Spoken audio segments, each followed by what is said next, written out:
Assalamualaikum warahmatullahi wabarakatuh. Kembali lagi di channel ini.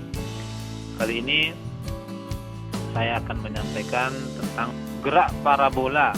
Tapi sebelumnya, kepada adik-adik yang baru bergabung, jangan lupa untuk like, comment, subscribe channel ini untuk mendapatkan konten-konten pembelajaran yang berkaitan dengan materi fisika SMA.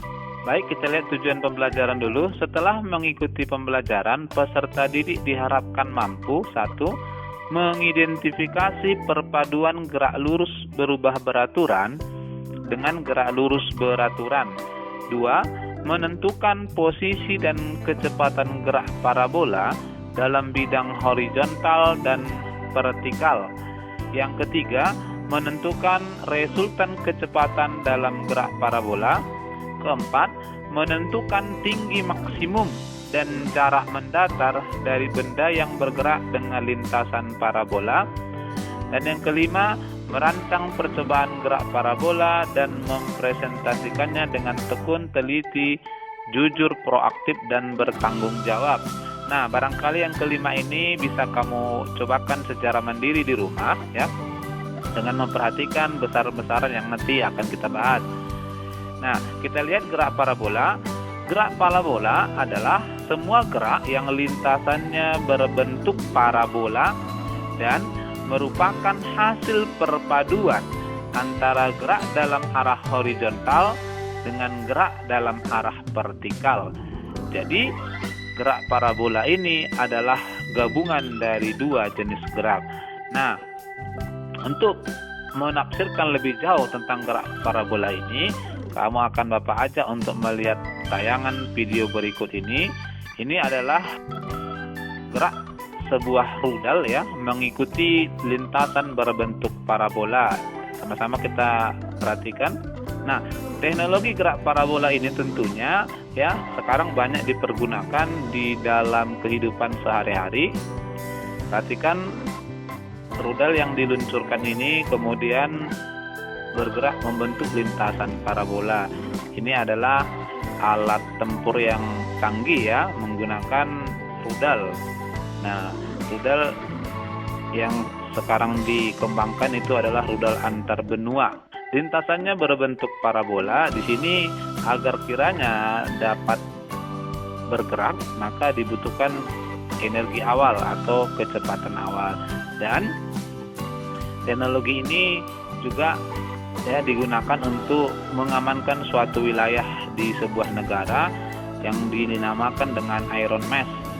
Ketika ada sebuah rudal memasuki wilayah suatu negara, maka perhatikan secara otomatis dari wilayah negara tersebut akan muncul balasan ya, sehingga kedua rudal akan bertemu di udara dan hancur. Nah, ini adalah salah satu strategi keamanan ya untuk menjaga wilayah suatu negara. Baik, kita akan kupas lebih jauh.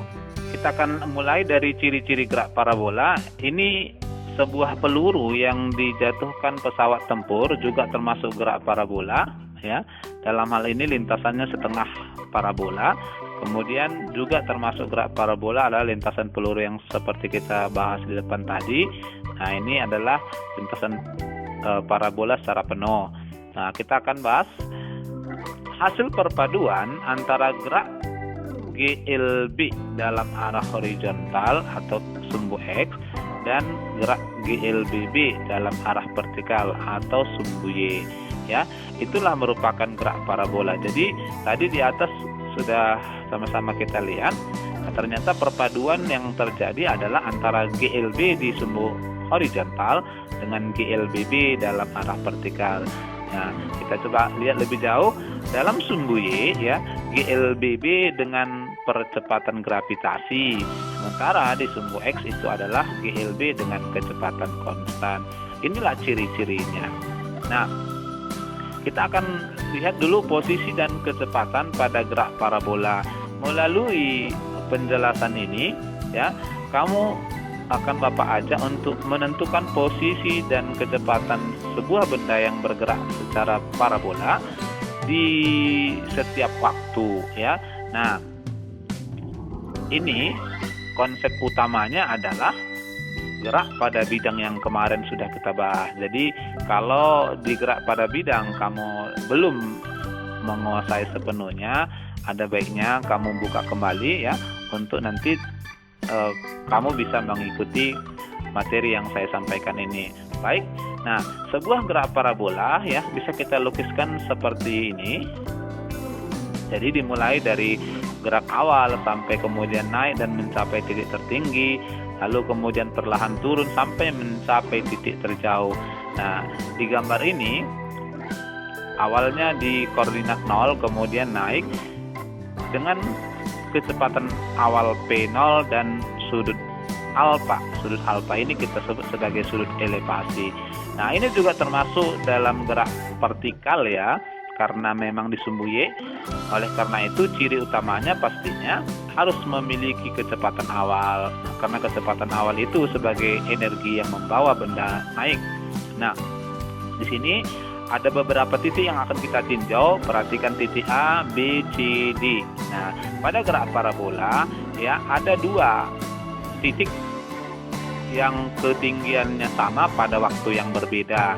Misalnya nih kalau kita lihat antara titik A dan titik C itu tingginya sama ya, hanya sama, namun waktunya berbeda. Dan titik B ya, perhatikan titik B, maka inilah tinggi maksimum yang dapat dicapai oleh gerak peluru. Dalam titik ini arah kecepatannya bisa kamu lihat hanya berarah sumbu X. Nah, ada syarat nanti yang harus kita pergunakan di sini. Lalu kemudian perlahan turun sampai nanti di titik terjauh ya, di gambar ini kita sebut sebagai titik D. Nah, dalam gambar ini bisa kamu lihat bahwa arah sumbu X dia adalah GLB dan arah sumbu Y adalah GLBB dengan percepatan sebesar percepatan gravitasi bumi ya. Dan tentunya kita akan uraikan ini ya berdasarkan kecepatan di sumbu X dan kecepatan di sumbu Y atau koordinat I dan koordinat C. Nah, tentu saja untuk menentukan itu kita akan pergunakan kecepatan awal P0 dan sudut elevasi alfanya. Kita lihat lebih jauh dulu. Nah, lintasan parabola dari sebuah benda yang dilemparkan dengan arah sudut alfa ya, ini ditinjau terhadap area horizontal dengan kecepatan awal P0. Ini adalah juga syarat atau cirinya ya. Nah, dari lintasan ini kita akan coba tinjau satu persatu. Kita akan tinjau yang pertama adalah gerak dalam arah sumbu X berupa GLB tadi, sehingga kecepatannya ternyata adalah konstan ya, karena GLB dan tidak termasuk fungsi waktu. Nah, dari gambar tadi kalau kamu perhatikan, maka ketika benda bergerak dengan kecepatan P0 membentuk sudut alfa terhadap sumbu X, maka pada posisi itu Px-nya dapat kita tentukan dengan hubungan trigonometri adalah P0 cos alfa. Jadi kita uraikan menurut konsep vektor ya. Dan jarak dalam arah sumbu X ya, kita pergunakan konsep GLB adalah P dikali T, berarti X di sini adalah Px. P dalam sumbu X dikali T yang tadi adalah konstan. Dan dalam arah sumbu Y kita kenal gerakannya adalah GLBB, sehingga kecepatannya merupakan fungsi waktu. Nah, bentuk GLBB-nya ya sama, ini tinggal kita tafsirkan aja. Maka pertama kita akan pergunakan PY sama dengan P0 sin alfa kurang GT.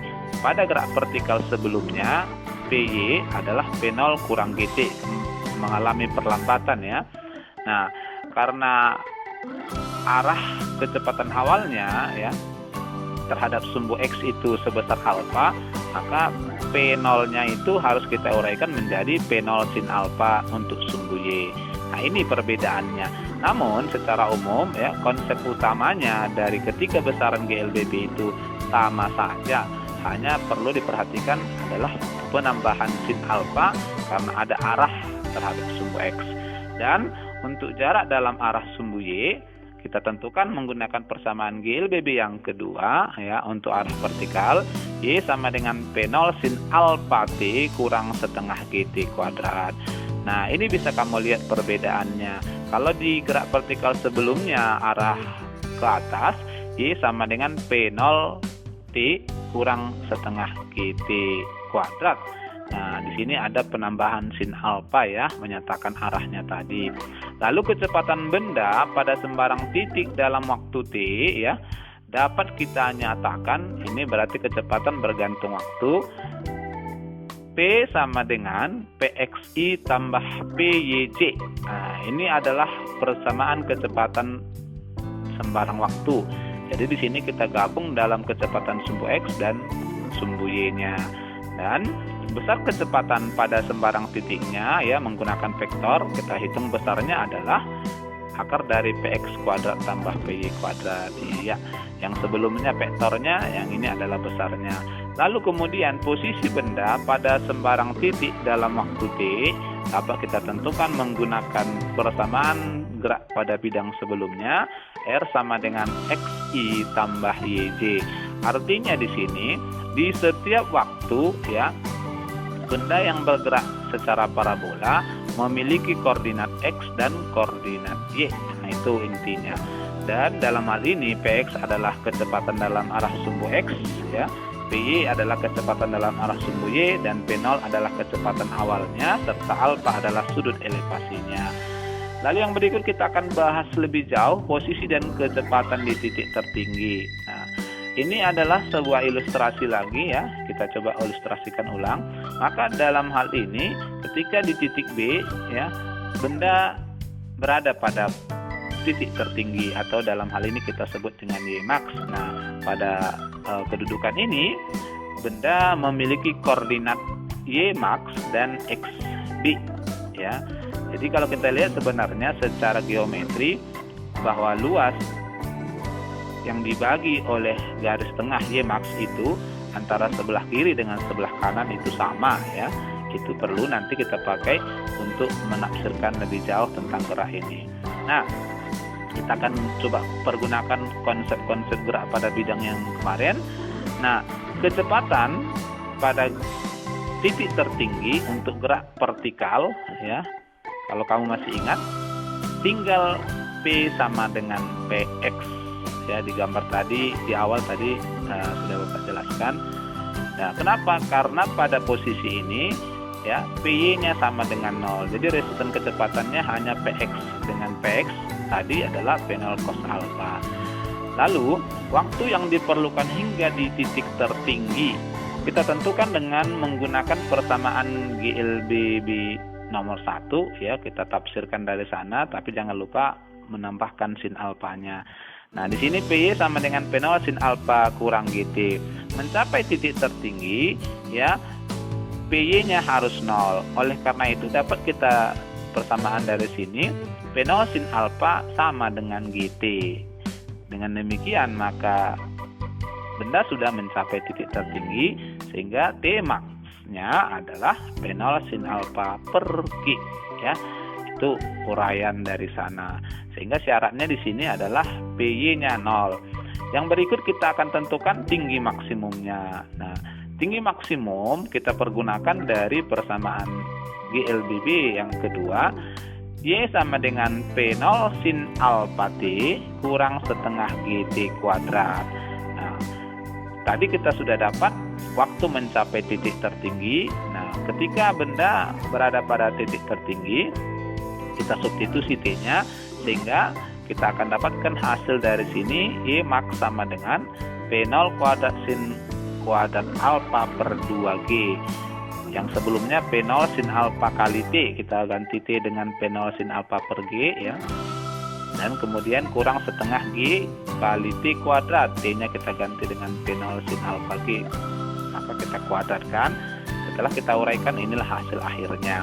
Lalu jarak mendatar yang dicapai saat benda mencapai titik tertinggi ya, dalam hal ini kita sebut dengan XP seperti yang digambar, adalah menggunakan konsep GLB. X sama dengan PX kali T. Di sini PX-nya sama dengan P0 cos alpha dan T-nya tadi sudah kita dapatkan, kita ganti, maka kita dapatkanlah bahwa jarak pada titik tertinggi adalah P0 kuadrat sin alpha cos alpha per G ya. Kita gabungkan PX dengan T yang ada di sini. Nah, lalu jarak maksimum atau jarak terjauh yang dapat ditempuh oleh sebuah benda yang bergerak secara parabola, ya seperti gambar ini, maka jarak terjauh kita sebut sebagai x-max yang ada pada titik D. Waktu yang dibutuhkan untuk mencapai titik D, ya kalau kamu perhatikan gambar di awal tadi, TD kita sebut merupakan 2 T-max.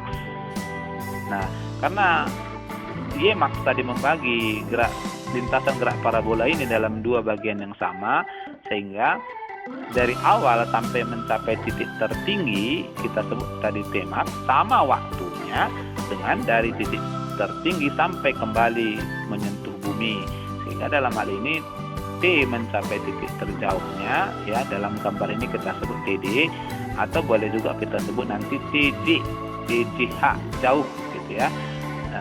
Sehingga sama dengan 2 T-max. Kita coba masukkan T-max-nya tadi. T-max tadi P0 sin alpha per G, maka TD sama dengan 2 kali P0 sin alpha per G. Waktu ini kita pergunakan untuk menentukan X-nya dengan menggunakan hubungan GLB. Jarak maksimum yang dicapai XD sama dengan Xmax, sama juga nilainya dengan 2 kali XP, ya.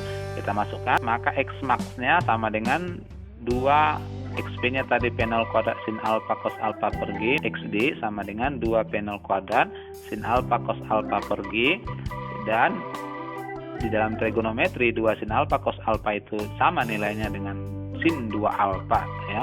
Sin 2 kali sudutnya. Jadi kalau sudutnya sin 45, maka sama itu nilai dari 2 sin 45 cos 45 sama nilainya dengan sin 2 kali 45. Ini bisa kamu uji lah menggunakan nilai sin dan cosnya pasti sama. Sehingga dapatlah kita X maksimumnya adalah P0 kuadrat sin 2 alpha per G, ya. Ini, dan kita akan tafsirkan nanti ini menurut konsep-konsep GLDB saja, ya, agar lebih terbiasa. Nah, tentunya dengan menggunakan persamaan-persamaan tadi, ya, kita men-settingnya di dalam komputer, maka akan sangat gampang sekali bagi kita untuk menentukan berapa jarak terjauh, berapa ketinggian yang dapat ditempuh oleh sebuah gerak peluru. Ini manfaatnya barangkali dalam kehidupan, ya. Begitu kita arahkan, maka kita sudah tahu ketinggiannya, kita juga sudah tahu berapa jarak terjauhnya, gitu ya. Baik, contoh ini kita akan bahas soal latihan. 1. Sebuah peluru ditembakkan dengan sudut elevasi 60 derajat dan dengan kecepatan 30 meter per sekon. Tentukanlah A. Tinggi maksimum yang dapat dicapai peluru. B. Waktu untuk mencapai tinggi maksimum. C. Jarak terjauh yang dapat ditempuh peluru. Lalu nomor 2, jika sebuah selang air menyemprotkan air ke atas dengan kecepatan 10 meter per sekon pada sudut 37 derajat. Diketahui di sini sin 37 derajat adalah 0,6 dan cos 37 derajat adalah 0,8. Berapakah jarak tempuh maksimum air tersebut? Lalu yang ketiga, sebuah peluru ditembakkan dengan kelajuan 100 meter per sekon dan sudut elevasinya 30 derajat. Jika percepatan gravitasi bumi 10 meter per sekon kuadrat, tentukan posisi dan kecepatan peluru ketika 1 detik. Kita akan kupas satu persatu. Dari soal nomor 1 tadi, ini peluru dengan sudut elevasi 60 derajat, kecepatan 30 meter per sekon. Ya, oke. Dari sini diketahui alfanya 60 derajat, P0-nya 30 meter per sekon. Lalu ditanya A. H maksimumnya, B. Tinggi T maksimumnya, berarti waktu mencapai tinggi maksimum. Lalu C. X maksimumnya atau X jauhnya. Oke, kita akan bahas. Pertama kita akan pergunakan dulu persamaan GLDB, ya. PY kuadrat sama dengan P0 sin alpha kuadrat kurang 2GH. Ini. Dan ketika mencapai H max, maka P sama dengan 0. Dari sini kita dapatkan 2GH max sama dengan P0 sin alpha kuadrat. Kita mau menghitung H max. Kita dapatkanlah persamaannya H max sama dengan P0 sin alpha kuadrat per 2G. Kita substitusi, P0-nya 60, sinus alpha-alpanya 60 derajat, nilai sinusnya setengah akar 3 di kuadrat per 2 kali 10.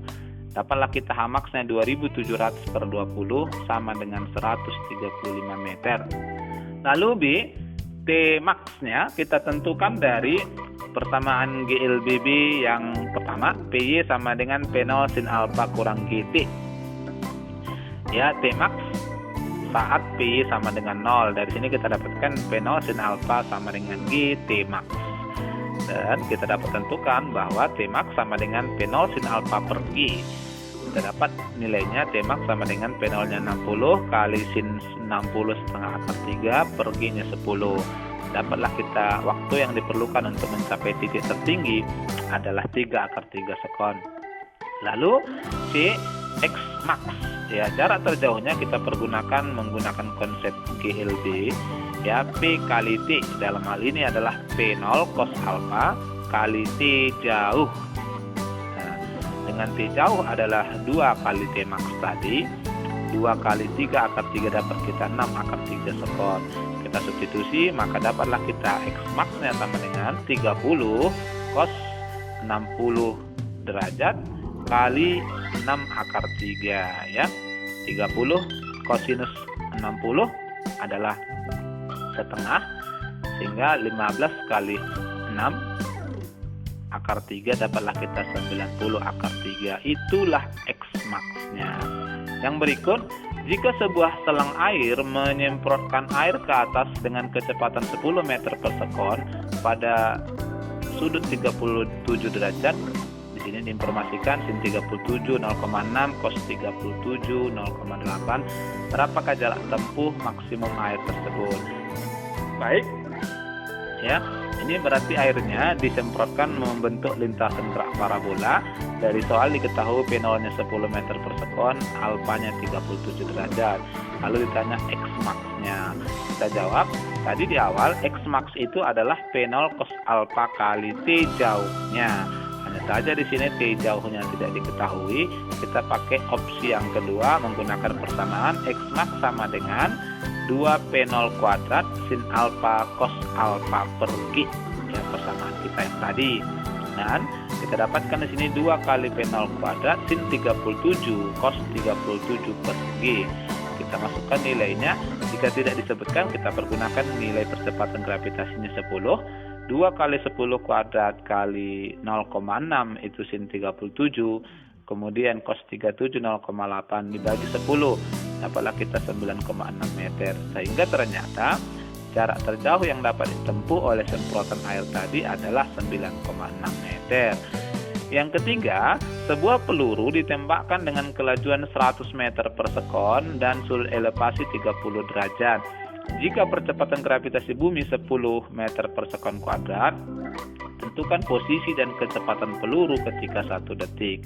Nah, dari sini kita akan tinjau setelah 1 detik kira-kira posisi pelurunya di mana menggunakan koordinat XY dan kecepatan pelurunya berapa gitu ya. Kalau awalnya 100, setelah 1 detik kira-kira berapa kecepatannya. Kita akan coba bahas. Dari sini kita tahu P0-nya 100 meter per sekon, alfanya 30 derajat, lalu G-nya 10 meter per sekon kuadrat, T-nya 1 sekon. Ditanya AR sama dengan titik-titik, lalu BP-nya. Oke, kita jawab. R tadi adalah XI tambah YJ. Dalam hal ini tentu kita harus hitung X dan Y-nya. Dalam kaitannya ini untuk sumbu X, tadi kita dapatkan X adalah P0 cos alfa T.